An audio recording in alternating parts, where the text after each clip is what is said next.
രാധ ഞാൻ രാധ കണ്ണനെ മറക്കാത്ത രാധ. രാധ ഞാൻ രാധ കണ്ണനെ മറക്കാത്ത രാധ. വൃന്ദാവനം നീ മറന്നോ, മധുരയെ നീ മറന്നോ. വൃന്ദാവനം നീ മറന്നോ, മധുരയെ നീ മറന്നോ. രാധയെ നീ മറന്നോ, കണ്ണാ പൈക്കളെ നീ മറന്നോ. രാധയെ നീ മറന്നോ, കണ്ണാ പൈക്കളെ നീ മറന്നോ. രാധ രാധ രാധ രാധ മറന്നിട്ടും മറക്കാത്ത രാധ. മറന്നിട്ടും മറക്കാത്ത രാധ. രാധേ രാധേ രാധേ രാധേ മറന്നിട്ടും മറക്കാത്ത രാധ. മറന്നിട്ടും മറക്കാത്ത രാധ.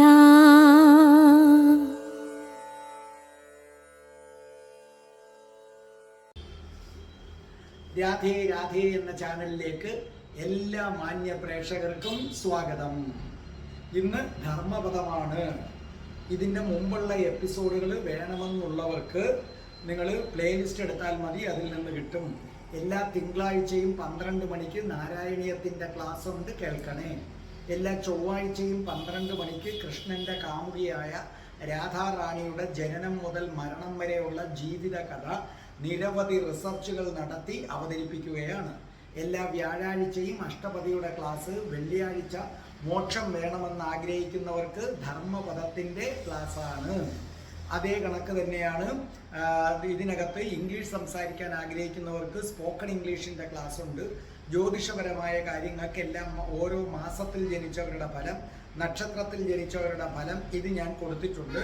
നിങ്ങൾക്ക് ജ്യോതിഷപരമായ സംശയം ഉണ്ടെങ്കിൽ 9645333999 എന്ന എൻ്റെ നമ്പർ ഡിസ്ക്രിപ്ഷൻ ബോക്സിൽ കൊടുത്തിട്ടുണ്ട്, നിങ്ങൾ വിളിച്ചാൽ മതി. അതേ കണക്ക് പ്ലേലിസ്റ്റിനകത്തുനിന്ന് ഹിന്ദുക്കൾ അറിയേണ്ടവയുണ്ട്, അഷ്ടാവക്ര ഗീതയുണ്ട്, പിന്നെ ജനറൽ എന്ന ഐറ്റത്തിലെല്ലാം ഉണ്ട്. ഇതൊക്കെ നിങ്ങൾ കാണുക.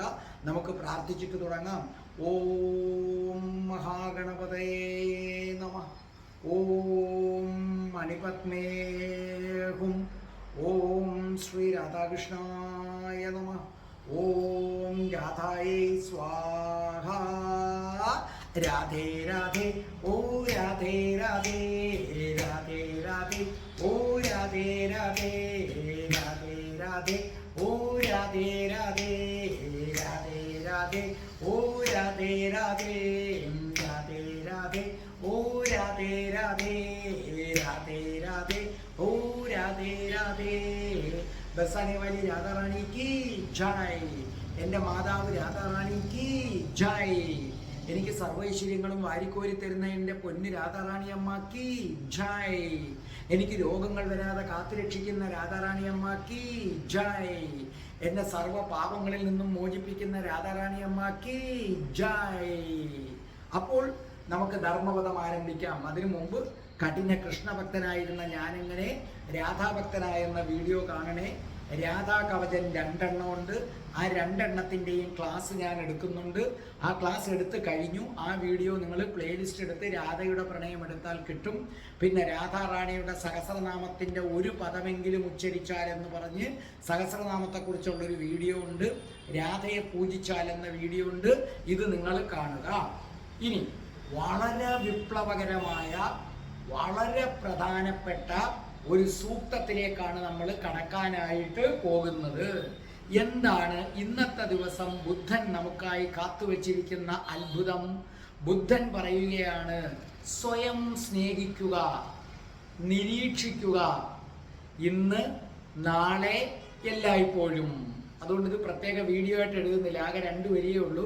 നിങ്ങൾക്ക് കേട്ട എഴുതിയെടുക്കാം. സ്വയം സ്നേഹിക്കുക, നിരീക്ഷിക്കുക, ഇന്ന്, നാളെ, എല്ലായ്പ്പോഴും. വളരെ കൊച്ച്.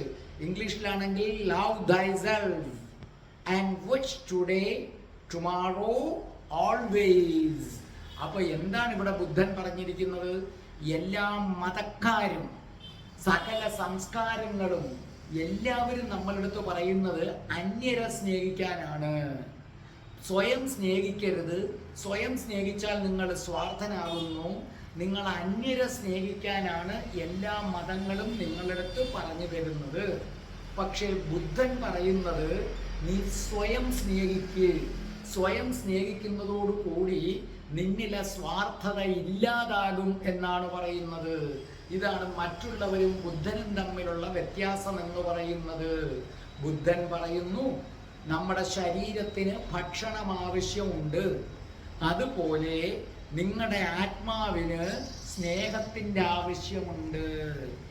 നോക്കൂ, ഭക്ഷണമില്ല എങ്കിൽ നമ്മുടെ ശരീരം ദുർബലമാകും, ക്ഷീണിക്കും. അതുപോലെ സ്നേഹം ലഭിച്ചില്ല എന്നുണ്ടെങ്കിൽ നമ്മുടെ ആത്മാവ് ദുർബലമാകും. ആദ്യം സ്വയം നിങ്ങൾ സ്നേഹിക്കാൻ പഠിക്കുക. നിങ്ങൾ സ്വയം സ്നേഹിക്കുകയാണെങ്കിൽ യഥാർത്ഥ സ്നേഹത്തിലേക്കുള്ള ആദ്യത്തെ ചുവടുവയ്പായി. സ്വയം സ്നേഹിച്ചു കഴിഞ്ഞാൽ എന്ത് സംഭവിക്കും? നിങ്ങൾക്കൊരാനന്ദം ഉണ്ടാകും. നിങ്ങൾ അത്രമേൽ ആനന്ദഭരിതനാകും. ആ ആനന്ദം നിറഞ്ഞു കവിഞ്ഞു മറ്റുള്ളവരിലേക്ക് ഒഴുകും. കാരണം ആ ആനന്ദം നമുക്ക് പങ്കുവെക്കേണ്ടതായിട്ടുണ്ട്. ഒരാൾക്കൊരിക്കലും സ്വയം സ്നേഹിച്ചങ്ങനെ എത്ര നാള് കഴിയാൻ പറ്റും? അപ്പൊ എന്ത് സംഭവിക്കും? നിങ്ങൾ ആദ്യം സ്വയം സ്നേഹിക്കണം. അപ്പൊ നിങ്ങളുടെ സ്നേഹം കര കവിഞ്ഞിങ്ങനെ ഒഴുകും. ഏതുപോലെ? ഒരു നിശ്ചലമായ തടാകം. അതിനകത്തേക്ക് നിങ്ങൾ ഒരു കല്ലെടുത്തിട്ട് കൊടുത്തേ, ആ കല്ലിടുന്ന ഉടനെ അതിനകത്തൊരു ഓളങ്ങളുണ്ടാകും. ആ ഓളങ്ങൾ ഇങ്ങനെ പരന്ന് പരന്ന് എന്തു ചെയ്യുന്നു? തീരം വരെ എത്തുന്നു. പക്ഷേ ഒരു കല്ലെടുത്തിട്ട് കൊടുത്തിട്ട് ആ കല്ലിന് ചുറ്റും ഉണ്ടാകുന്ന ഓളങ്ങളെ നിങ്ങൾ തടഞ്ഞാൽ അതെങ്ങനെ തീരത്തെത്തും? അതുപോലെ നിങ്ങൾ നിങ്ങളെ തന്നെ സ്നേഹിച്ചു കഴിയുമ്പോൾ നിങ്ങൾക്ക് മറ്റുള്ളവരെ സ്നേഹിക്കാൻ പറ്റും. സ്വയം സ്നേഹിക്കാത്തവൻ എങ്ങനെയാണ് വേറൊരാളെ സ്നേഹിക്കുന്നത്? നിങ്ങൾ സ്വയം സ്നേഹിച്ചു കഴിയുമ്പോൾ നിങ്ങളുടെ സ്നേഹം, നിങ്ങളുടെ ആനന്ദം കരകവിഞ്ഞൊഴുകും. അപ്പം നിങ്ങൾ മറ്റുള്ളവരെ സ്നേഹിക്കും. അതിനുശേഷം നിങ്ങൾ മരങ്ങളെ സ്നേഹിക്കും, മൃഗങ്ങളെ സ്നേഹിക്കും, പക്ഷികളെ സ്നേഹിക്കും, പാറകളെ സ്നേഹിക്കും, ഈ പ്രപഞ്ചത്തെ മുഴുവനും ഇങ്ങനെ സ്നേഹിക്കും. അങ്ങനെ സ്നേഹിച്ചുകൊണ്ടേയിരിക്കും. നിങ്ങളുടെ സ്നേഹം പ്രപഞ്ചം മുഴുവൻ പരക്കും. ഒരു ചെറിയ ചരൽക്കല്ല് ഒരു തടാകത്തിലിടുമ്പോൾ അതിൻ്റെ ഓളങ്ങൾ ഇങ്ങനെ പരന്ന് പരന്ന് പരന്ന് വരുന്നത് പോലെ. അപ്പം നമ്മൾ സ്വാഭാവികമായിട്ടും ഒരു ചോദ്യം ചോദിക്കും. എന്താണ് ആ ചോദ്യം എന്ന് പറയുന്നത്? സ്വയം സ്നേഹിക്കുക എന്ന് പറഞ്ഞാൽ എന്താണ് സാറേ? നമ്മൾ സ്വയം സ്നേഹിക്കുക എന്ന് പറഞ്ഞാൽ എന്താണ്? അത് ഞാൻ പറഞ്ഞു തരാം. നിങ്ങൾ സ്വയം അധിക്ഷേപിക്കാതിരിക്കുക. ഇതല്ലേ വലിയൊരു പേഴ്സണാലിറ്റി ഡെവലപ്മെന്റും കൂടാണിത്. നിങ്ങൾ സ്വയം അധിക്ഷേപിക്കാതിരിക്കുക. നിങ്ങൾ കൊള്ളാത്തവനാണെന്ന് സ്വയം ചിന്തിക്കാതിരിക്കുക. നിങ്ങൾ നിങ്ങളെ തന്നെ കുറ്റപ്പെടുത്താതിരിക്കുക. നല്ലതുപോലെ മനസ്സിലായില്ലേ? നിങ്ങൾ ദൈവത്തിൻ്റെ സുന്ദര സൃഷ്ടിയാണെന്ന് തിരിച്ചറിയുക. ദൈവം വെറുതെ ഇരുന്ന് നേരം പോക്കിന് വേണ്ടി അല്ല നിങ്ങളെ സൃഷ്ടിച്ചതെന്നറിയുക. ദൈവം നിങ്ങളെ സൃഷ്ടിച്ചിട്ടുണ്ടെങ്കിൽ അതിനെന്തോ ഒരു ഉദ്ദേശമുണ്ട് എന്ന് നിങ്ങൾ അറിയുക. നിങ്ങൾ ഈ ഭൂമിയിലുണ്ട് എന്നതാണ് ഈ പ്രപഞ്ചത്തിലെ ഏറ്റവും വലിയ സത്യമെന്ന് മനസ്സിലാക്കുക. ഞാൻ സ്വയം കുറ്റം കണ്ടുപിടിക്കാൻ നോക്കിയാൽ ഉടൻ എനിക്ക് മറ്റുള്ളവരുടെ കുറ്റവും കണ്ടുപിടിക്കാനുള്ള ഒരു ടെൻഡൻസി നമുക്കുണ്ടാകും. സ്വയം കുറ്റം കണ്ടുപിടിക്കുമ്പോൾ മറ്റുള്ളവൻ്റെയും കുറ്റം കണ്ടുപിടിക്കാനായിട്ട് ശ്രമിക്കും. അപ്പം നിങ്ങൾ നിങ്ങളെ തന്നെ സ്നേഹിക്കുക, നിങ്ങൾ നിങ്ങളുടെ ശരീരത്തെ സ്നേഹിക്കുക, നിങ്ങൾ നിങ്ങളുടെ മനസ്സിനെ സ്നേഹിക്കുക. നിങ്ങൾ സ്വയം അധിക്ഷേപിക്കാതിരിക്കുക, സ്വയം കുറ്റപ്പെടുത്താതിരിക്കുക. നിങ്ങൾ കരുതുക, ഞാൻ ദൈവത്തിൻ്റെ അതിമനോഹരമായ ഒരു സൃഷ്ടിയാണ്. എന്നെ ഭൂമിയിലേക്ക് അയച്ചതിന് എന്തോ ഉദ്ദേശം കൊണ്ട്. ദൈവം സൃഷ്ടിച്ച ഈ ശരീരത്തെ ഞാൻ സ്നേഹിക്കുന്നില്ലെങ്കിൽ അത് ദൈവനിന്ദയല്ലേ? ദൈവമല്ലേ നിങ്ങളെ സൃഷ്ടിച്ചത്? അച്ഛനും അമ്മയും ഒരു ഉപകരണം മാത്രം. അപ്പൊ ദൈവം സൃഷ്ടിച്ച ഈ ശരീരത്തെ ഞാൻ സ്നേഹിക്കുന്നില്ല എങ്കിൽ അതെന്തായി മാറുന്നു? ഒരു ദൈവനിന്ദയായി മാറുന്നു. നിങ്ങൾ നിങ്ങളെ സ്നേഹിക്കുമ്പോൾ നിങ്ങൾക്ക് ചുറ്റും പ്രണയപൂർവമായ ഒരു ഊർജം അങ്ങനെ സൃഷ്ടിക്കപ്പെടും. മനസ്സിലായില്ലേ? അപ്പോൾ എന്താ പറയുന്നത്? ശ്രദ്ധിച്ചു കേട്ടോളണം. നിങ്ങൾക്ക് രണ്ടുപേര് ശത്രുക്കളാണെങ്കിൽ നിങ്ങൾക്ക് എങ്ങനെ അവരുടെ കണ്ണുകളിൽ നോക്കാൻ പറ്റും? രണ്ടുപേര് തമ്മിൽ സ്നേഹിക്കുന്നു, പ്രണയത്തിലിരിക്കുമ്പോൾ പരസ്പരം കണ്ണുകളിൽ നോക്കിയിരിക്കുന്നത് കണ്ടിട്ടില്ലേ നിങ്ങൾ?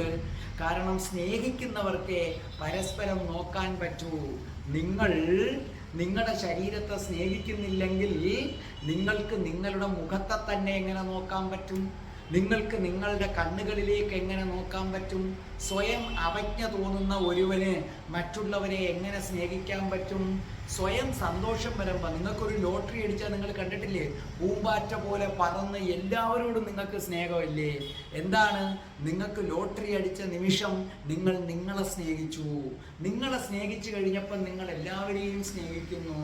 നിങ്ങൾക്ക് ബമ്പർ അടിച്ചു. സാധാരണഗതിയിൽ മകന് പരീക്ഷ കുറഞ്ഞാൽ അടി കൊടുക്കുന്നവനാണ് നിങ്ങൾ. പക്ഷേ നിങ്ങൾക്കൊരു ബമ്പർ അടിച്ചു, 10 കോടി. അപ്പോൾ മോൻ വന്നിട്ട് പറയുന്നു, എനിക്ക് കണക്കിന് 53. സാരമില്ലടാ കുട്ടാ. കണ്ടോ? സ്നേഹിക്കുക. അവനെ കുറ്റപ്പെടുത്തുന്നില്ല. കാരണം ലോട്ടറി അടിച്ചപ്പോൾ നിങ്ങൾ നിങ്ങളെ തന്നെ എന്ത് ചെയ്തു? സ്നേഹിച്ചു. നല്ലതുപോലെ മനസ്സിലായില്ലേ? ആംബുലൻസ് പോകുന്ന സൗണ്ടാണ്. അപ്പോൾ സോക്രട്ടീസ് അപ്പം നിങ്ങൾക്ക് ഞാൻ പറഞ്ഞ മനസ്സിലായ? നമ്മളെ സ്നേഹിക്കുമ്പോഴാണ് നമുക്ക് മറ്റുള്ളവരെ സ്നേഹിക്കാൻ പറ്റുന്നത്. നിങ്ങൾക്ക് ഏറെ നാളായി കാത്തിരുന്നു, അപ്പം നിങ്ങൾക്കൊരു ജോലി കിട്ടുന്നു. ആ ജോലി കിട്ടുന്നു എന്ന് അറിയുന്ന നിമിഷം നിങ്ങൾ നിങ്ങളെ സ്നേഹിക്കും. അപ്പം നിങ്ങളുടെ സ്നേഹം പരന്നൊഴുകും. ആ സമയത്ത് ആര് വന്നാലും നിങ്ങൾക്ക് ഭയങ്കര സ്നേഹമാണ്. അപ്പാ ഇരിക്ക്. കാരണം ആ സമയത്ത് നിങ്ങൾ നിങ്ങളെ സ്നേഹിച്ചു. നിങ്ങളെ സ്നേഹിച്ചു കഴിയുമ്പം മറ്റുള്ളവരെ സ്നേഹിക്കാൻ കഴിയും. സോക്രട്ടീസ് പറയുന്നു, നീ സ്വയം അറിയുക. ബുദ്ധൻ പറയുന്നു, നീ സ്വയം സ്നേഹിക്കുക. കാരണം ബുദ്ധനാണ് കുറെ കൂടെ ശരി. സ്വയം സ്നേഹിക്കുന്നവനെ സ്വയം അറിയാൻ പറ്റൂ. ഇന്ന് ഈ രാധേ രാധേ ചാനൽ കാണുന്ന പ്രേക്ഷകരെ, നിങ്ങൾക്കിടയിലുള്ളത് കടമ മാത്രമാണ്. അമ്മയും അച്ഛനും മക്കളോടുള്ള കടമ ചെയ്യുന്നു. മക്കളാകട്ടെ വളർന്നു കഴിഞ്ഞിട്ട് ആ കടമ തിരിച്ചു കൊടുക്കുന്നു. ഭാര്യ ഭർത്താവിനോട് കടമ ചെയ്യുന്നു. ഭാര്യ ഭർത്താവിനോടും ഭർത്താവ് ഭാര്യയോടും. ഇവിടെ എവിടെയാണ് സ്നേഹമെന്ന് പറയുന്നത്? അപ്പം നിങ്ങളെ സംബന്ധിച്ചിടത്തോളം നിങ്ങൾ നിങ്ങളെ തന്നെ സ്നേഹിക്കുന്ന ഒരു നിമിഷമുണ്ട്. ആ നിമിഷം നിങ്ങൾക്ക് ഈ പ്രപഞ്ചത്തിലെ എല്ലാവരും നിങ്ങൾ തന്നെയാണെന്ന് തോന്നും. നിങ്ങൾ നിങ്ങളെ സ്നേഹിക്കുമ്പോഴുള്ളൊരു ഗുണം, ഈ ഭൂമിയിൽ 3000 മതങ്ങളുണ്ട്. വലിയ മതങ്ങൾ, ചെറിയ മതങ്ങൾ, അതിൻ്റെ ഉപവിഭാഗങ്ങൾ. എന്നാൽ സത്യം ഒന്ന് മാത്രമേ ഉള്ളൂ. നിങ്ങൾ നിങ്ങളെ സ്നേഹിക്കുന്ന, നിങ്ങൾക്ക് ലോട്ടറി അടിച്ചു എന്ന് കേൾക്കുമ്പോൾ, പരീക്ഷയ്ക്ക് 1ാം റാങ്ക് കിട്ടുമ്പോൾ നിങ്ങൾ ഹിന്ദു അല്ല, മുസ്ലിം അല്ല, ക്രിസ്ത്യാനിയല്ല. നിങ്ങൾ ആനന്ദം അനുഭവിക്കുന്ന നിമിഷം നിങ്ങൾ ഇതൊന്നുമല്ല. നിങ്ങൾ അറിയുക, നിങ്ങൾ ഹിന്ദുവല്ല, മുസ്ലിമല്ല, ക്രിസ്ത്യാനിയല്ല, പാഴ്സിയല്ല, അല്ലേ? നിങ്ങൾ ഈ ശരീരം പോലുമല്ല നിങ്ങളെന്ന് പറയുന്നത്. അത് മനസ്സിലാക്കും. അപ്പോൾ ബുദ്ധൻ പറയുന്നു, ആദ്യം നീ നിന്നെ സ്നേഹിക്കുക. നീ ദൈവത്തിൻ്റെ സുന്ദര സൃഷ്ടിയാണെന്ന് മനസ്സിലാക്കുക. അങ്ങനെ വരുമ്പോൾ നീ നിന്നെ സ്നേഹിച്ചില്ലെങ്കിൽ അത് ദൈവനിന്ദയാണ്. നീ നിന്നെ സ്നേഹിക്കുമ്പോൾ നിന്റെ സ്നേഹം കരകവിയും, നിനക്ക് മറ്റുള്ളവരെയും നിനക്ക് സ്നേഹിക്കാനായിട്ട് സാധിക്കും. അങ്ങനെ നീ സ്നേഹിച്ചു കഴിയുമ്പോൾ അതിൻ്റെ സെക്കൻഡ് സ്റ്റേജ് വരുന്നു, നിരീക്ഷിക്കുക. ഈ നിരീക്ഷണത്തിന് ബുദ്ധൻ കൊടുക്കുന്ന പേരാണ് ധ്യാനം. എന്താണ് നിരീക്ഷണം എന്ന് പറയുന്നത്?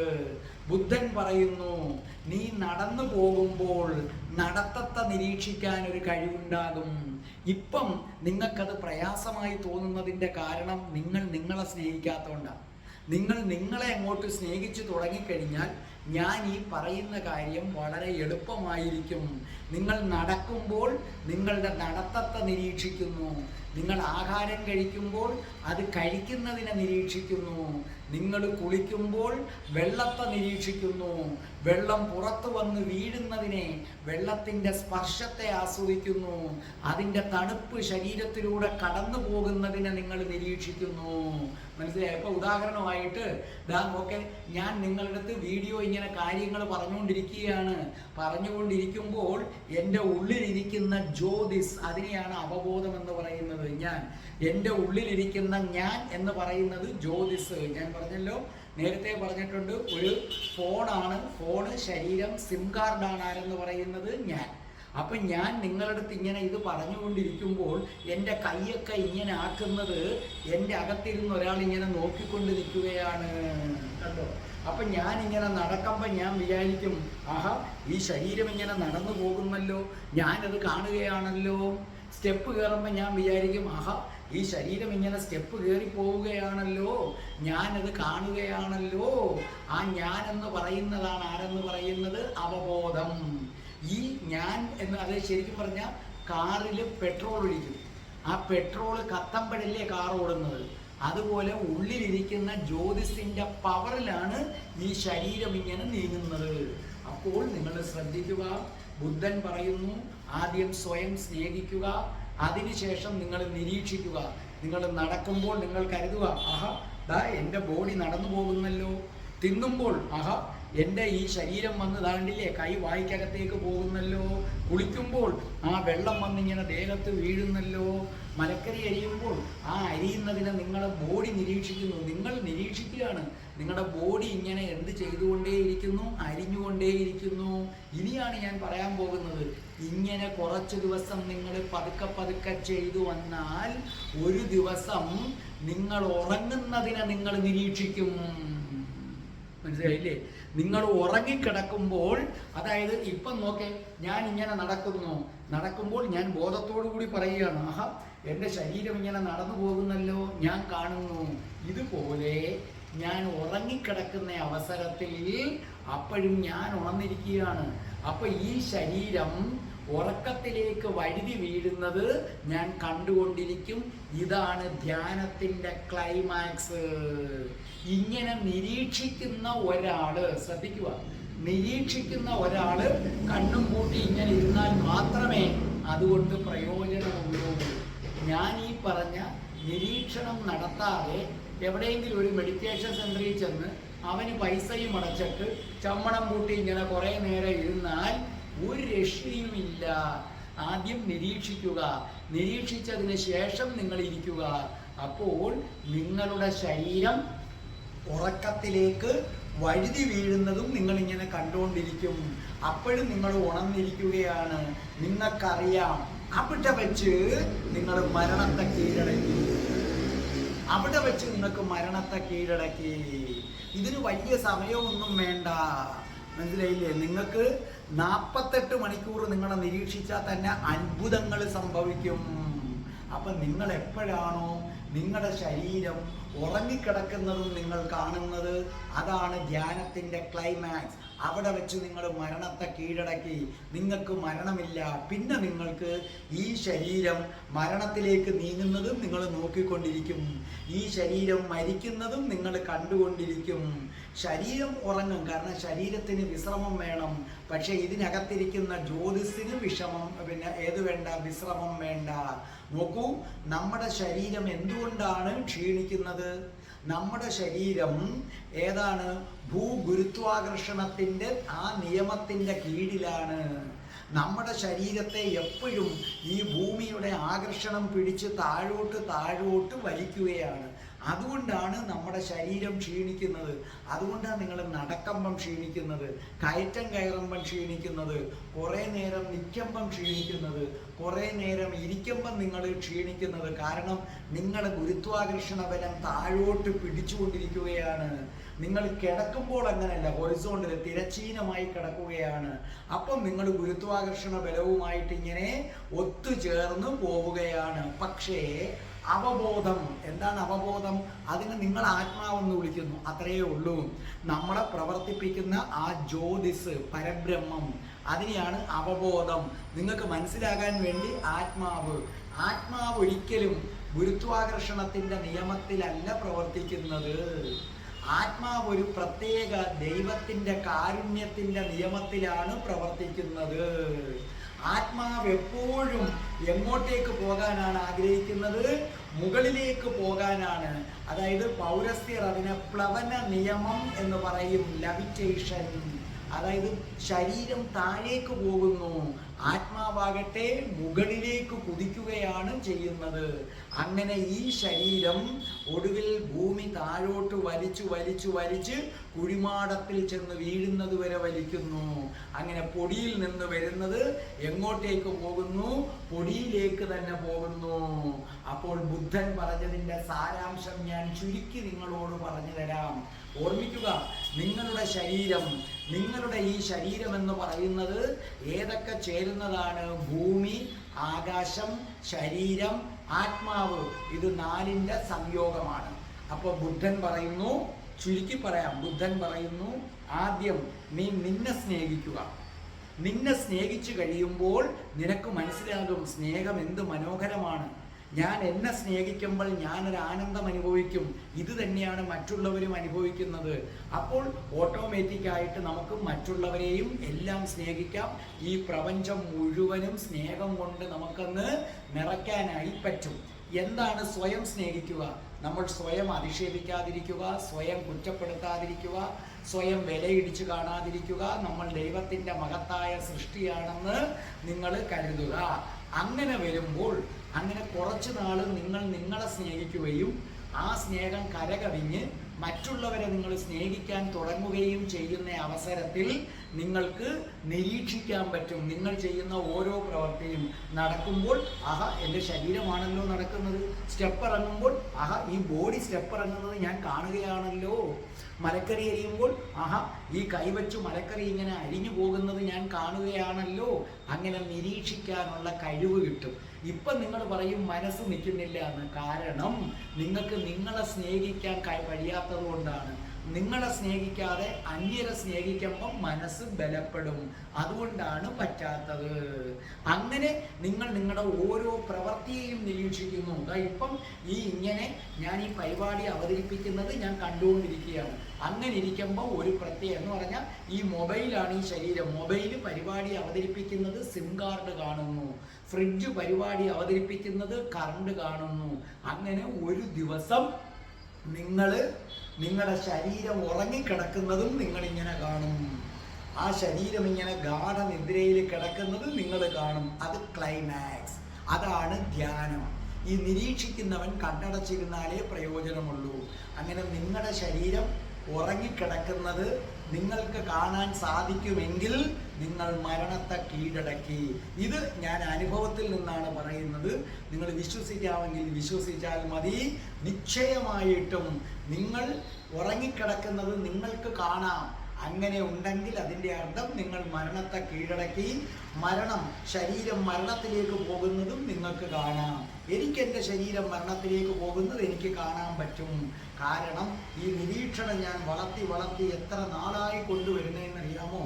ആദ്യമൊക്കെ നമ്മൾ പരാജയപ്പെടും, പക്ഷേ വിജയിച്ചിരിക്കും.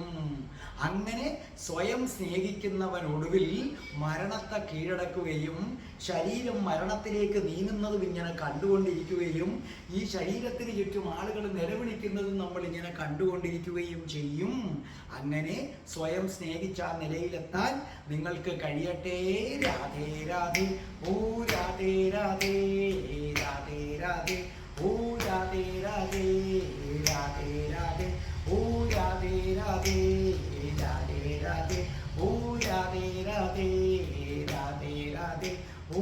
രാധേ രാധേ രാധേ രാധേ ഓ രാധേ രാധേ. ഓം ശ്രീം ഹ്രീം ക്ലീം ഐം രം രാസേശ്വരി രാധികായേ സ്വാഹ.